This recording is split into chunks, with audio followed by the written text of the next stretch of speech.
maybe you can point to some more clarity in this God versus seemingly free will. That's good.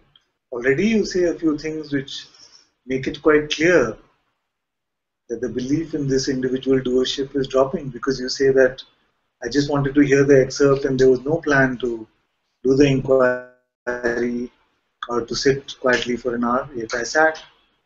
You say the mind came and said, you better be getting up and doing it, but the getting up didn't happen. See? So then, what are we saying? We're saying that, of course, the mind comes and says, do this, don't do this, don't do that. And there are many times where the do this doesn't happen, and sometimes where the do this happens. And many times, same way, the don't do it happens or doesn't happen. You see? So the movement of what appears from here has its own way, irrespective of what the mind is saying. This is already seen in your report, isn't it? Right. Because the mind is saying, get up and do something, and yet the sitting was happening. There was no mental plan to sit and inquire, and yet the inquiry was happening. So this much is already seen, which is already pretty good. To see that even if there was something called choice, it is not purely a subject of what the mind is saying.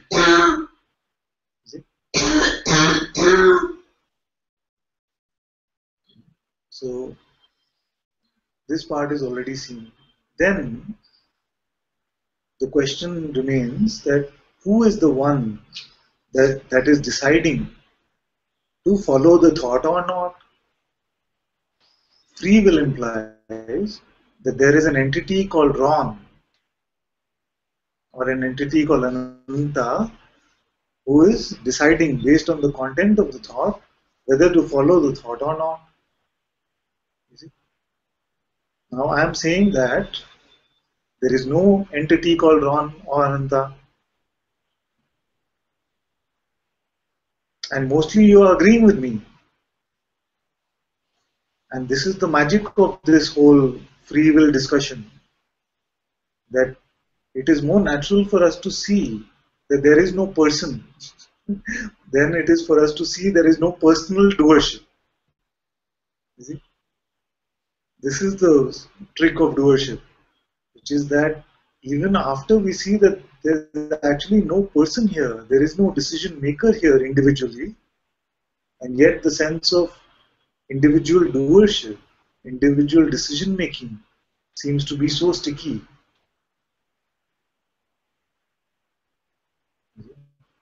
So this one that is choosing to follow the content of thought or not is which one? That is what we need to look at. Is there a Ron there?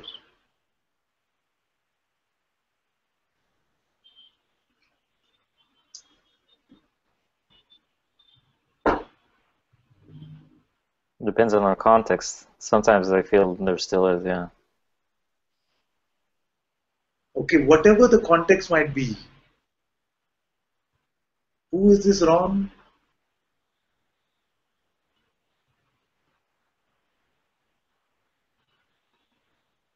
Just a bundle of thoughts, but in some context that bundle of thoughts is believed in.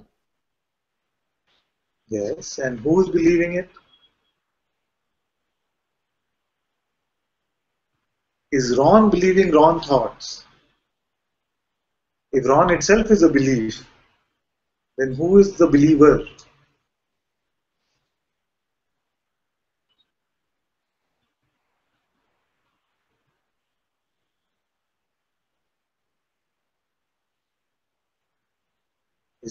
So you say that Ron is a bundle of concepts, correct? As concepts are being emptied out, it is the dissolution of Ron. But who is believing these concepts in the first place? Is there a Ron to believe them?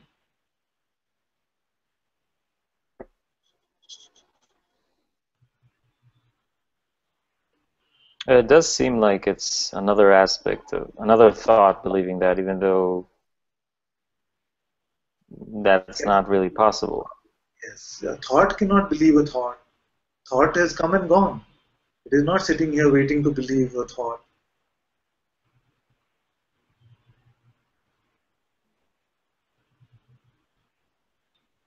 So when we say sometimes in satsang that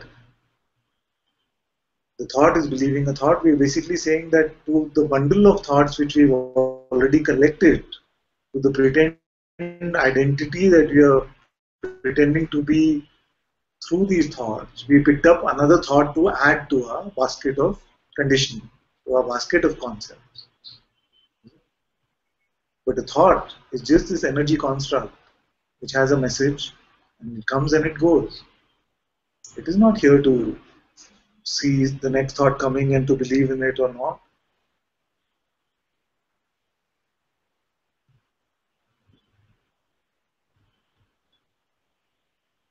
Is the witness of the thought a thought? Is that which has the power of belief also a thought?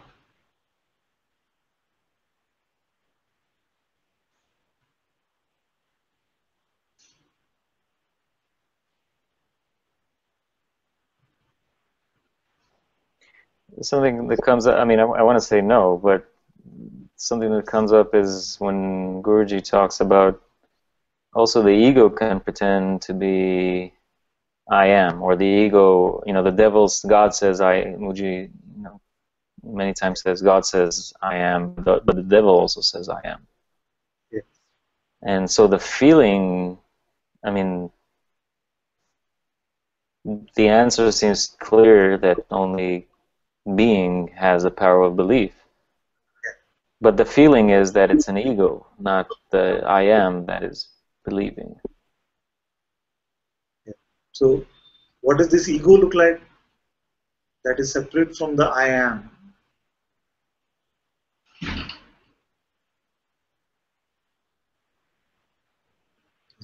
So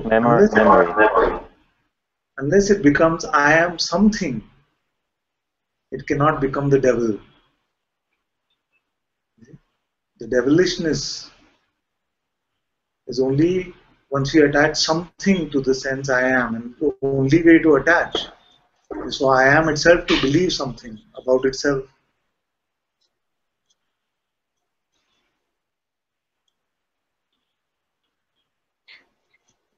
The gap seems very, very. I'm hearing a little bit of echo. I don't know why. Okay, now it's gone. I'll mute. No, that was fine. I think the gap in some contexts is very, very narrow or small between the thought and another thought of the ego, that is picking up some baggage, some memory, and then there is that sense of, oh, the second thought in that conveyor belt is looking at the first thought and believing it. Well, all of that is observed, but sometimes because the gap is so short, there isn't that space to really internalize it in a way.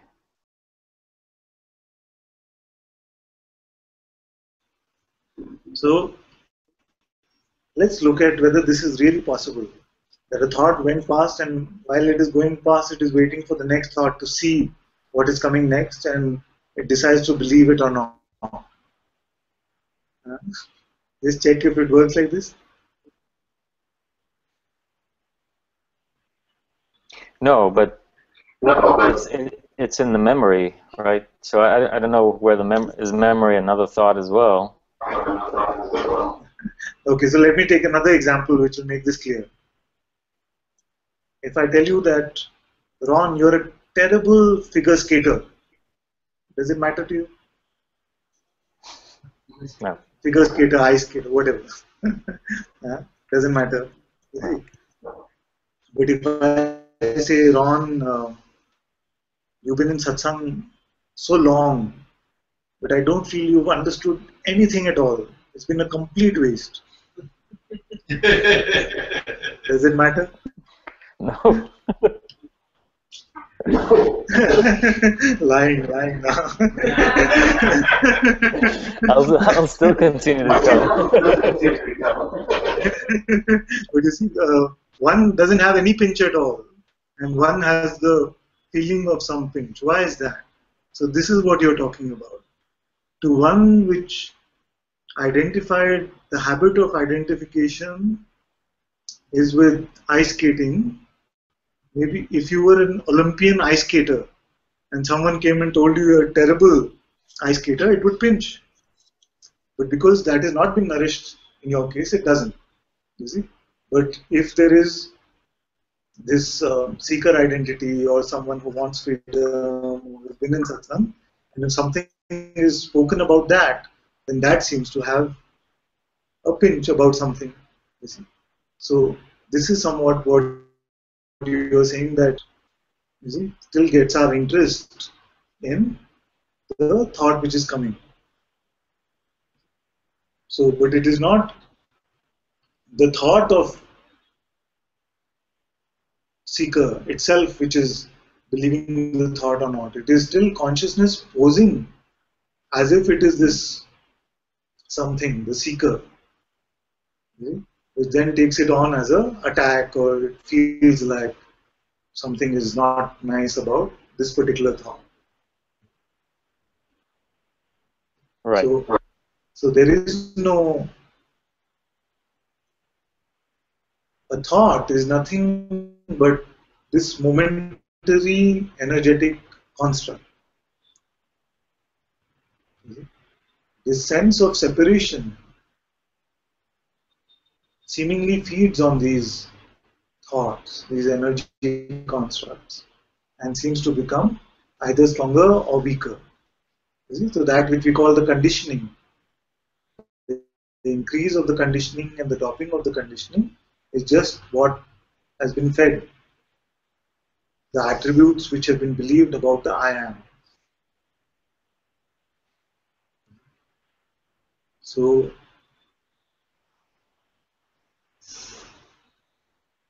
thought by itself has no power of belief. Only belief belongs to consciousness or being. So just to clarify on that I am God and I am devil example, it is just that once we take on this perspective of being Ron, I am Ron, I am like this, these are my attributes, then we seem to operate from that perspective.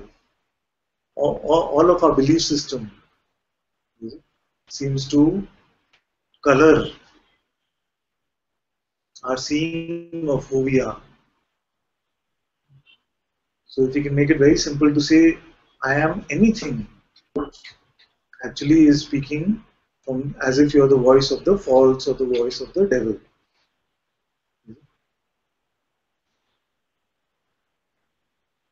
But even in pretending as if I am something, I am this or that, no actual person, no actual ego, and no actual separation actually happened, isn't it?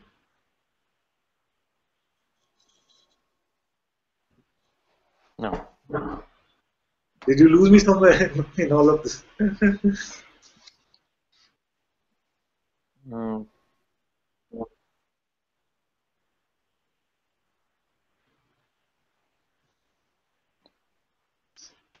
If I heard you, then there's a little bit of echo still.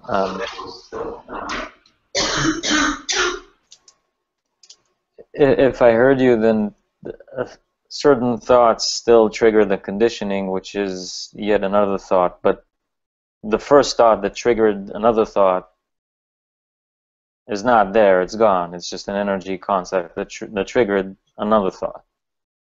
And the triggered thought is believed in, so it feels real. But it's still only the I am that has the power of believing that thought. And yet all of that is within, is an appearance, so there is no separation.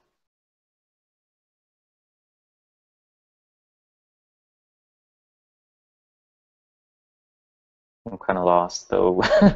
How did we get here? No, it's very good. It's very good what you say. So, is there something in this which you see differently?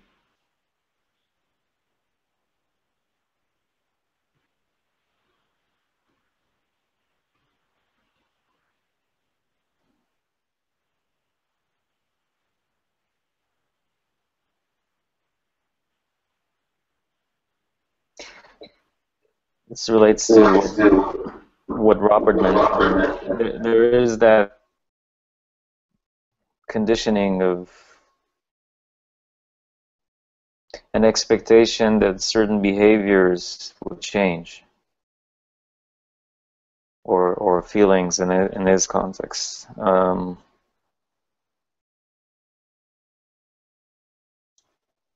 don't know if I'm explaining well, but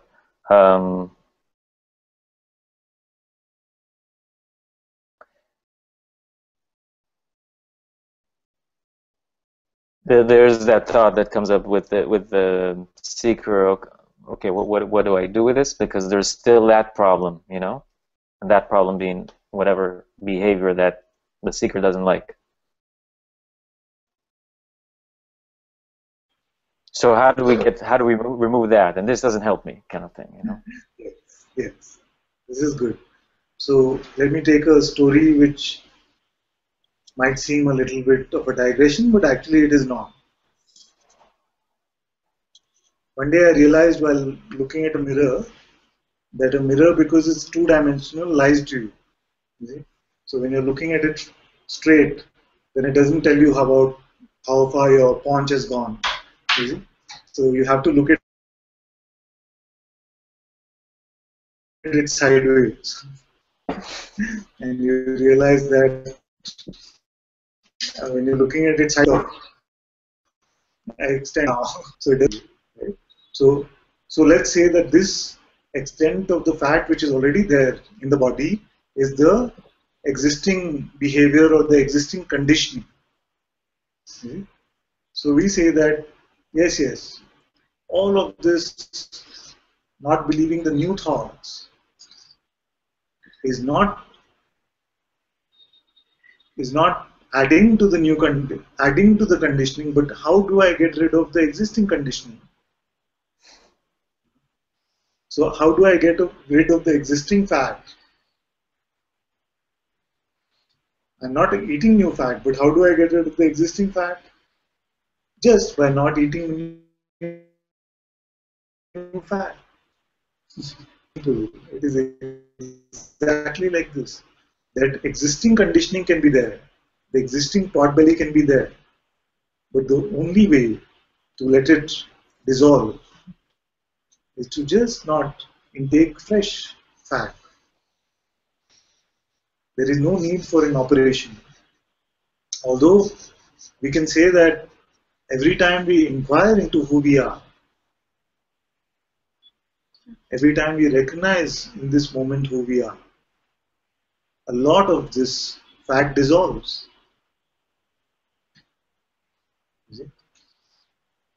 And yet, actually, even if that is not happening, unless you're picking up fresh ideas, that one, those patterns, those tendencies, vasanas, conditioning, whatever you call them, are dissolving in their own way, unless you keep nourishing them with new stuff. So although it might seem like, okay, he's telling me not to pick up new conditioning, but how does it help my existing conditioning? How are we getting rid of that? It is happening on its own. It cannot survive without your nourishment of fresh food.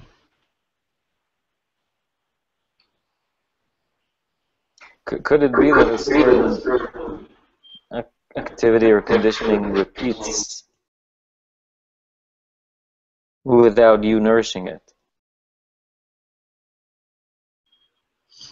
It can be that the activity of the body repeats.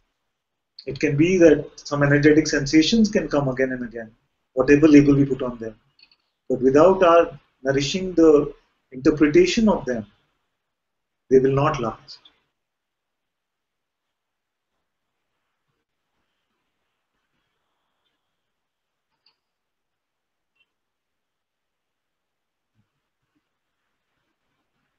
Yeah, and I think that was my understanding also from the free will discussion, that the activities and the this decision points or a seeming choice will continue, but the problem, if you will, is only believing the interpretation that comes afterward by the mind, or before, saying you have to make a decision, or you see you made a decision or a wrong decision. But so long as that interpretation is not bought, the rest of it is completely fine.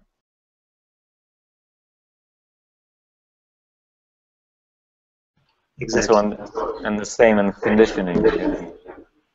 Even if seemingly the activity keeps coming up, and for sure the mind is going to keep, the checker is going to keep saying, you see, you missed it again. But if that is not bought, then it's fine.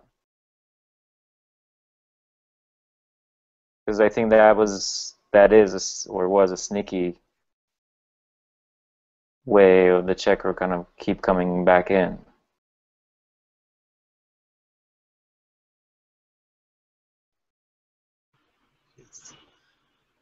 Yes, this is very well spotted also, because this is the mind pretending to be your spiritual guide. You see, saying, see, you didn't do that properly. You should have done this like this. You're still not getting it. Who made this one the spiritual guide? Who what?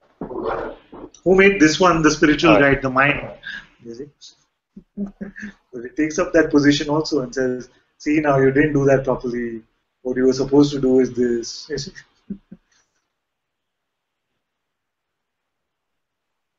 yeah, I feel The like there's a lot medicine, of.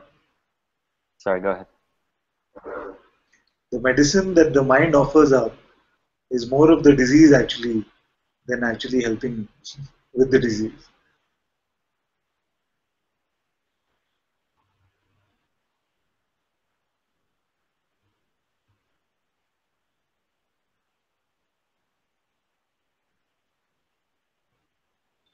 The sense of doership is very subtle, as it's not the activity. Yes. And I had great fun experimenting with doership. And I would suggest that all of you, instead of making it such a difficult sounding topic and trying to mentally analyze it, play with it. Ask yourself, how do you move your body? How do you speak the next word? You see? How do you decide to do certain actions? Who is deciding? Play with it like a game, and then it will reveal itself that everything is just moving on its own. Don't make it very serious. Just play with it, and then when you move your hand, decide to move your hand, and see how did you actually move it, irrespective of the decision. How did it actually happen? How did you actually move your hand? Who is the one that moved it? Who is the one that's speaking these words? Who is that one that is listening? Like a game, like a play. Have fun with it. Who is the one that decides to have fun with it?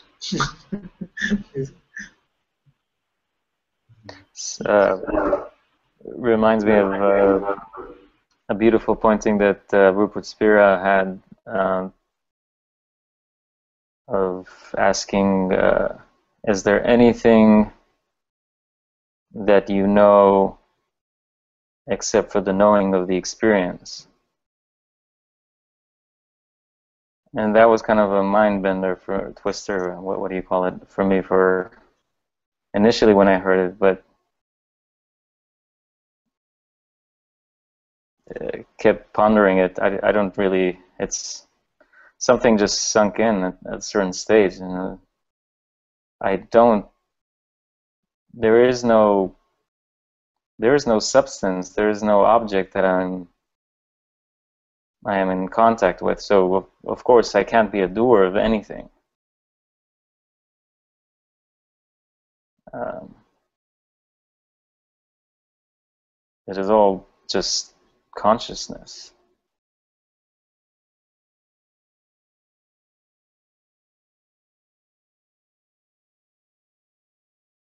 And yet the feeling is still very usual, I want to say normal, I don't know what to call it. But it's a beautiful pointing because nothing but the experience, but the knowing of that experience, of whatever experience is happening. Like you said, when you're moving, like I went swimming now, I can't even, there's just a bundle of seeming sensations that I associate with the body, but I can't say that I know how to swim or I know what water is. And where is all of this happening? But it's just happening. And there's a knowing of that happening. And so all of that must happen within the knowing. Look at that, how beautiful, very good. This is very beautiful. There's another way to look at this, like what you said. So if this body is just this bundle of flesh, blood, basically all the food that we've eaten, then who is that is moving this bundle of flesh and blood? Is it part of this flesh and blood? The me, it says I will do this and I will do that. How does it interact? At what level does it interact with this layer of flesh and blood? Flesh and blood somewhere. And if it is also made up of flesh and blood, then why don't I find this me in an operation, in a surgery? Who is this me that is moving this bucket of flesh and blood?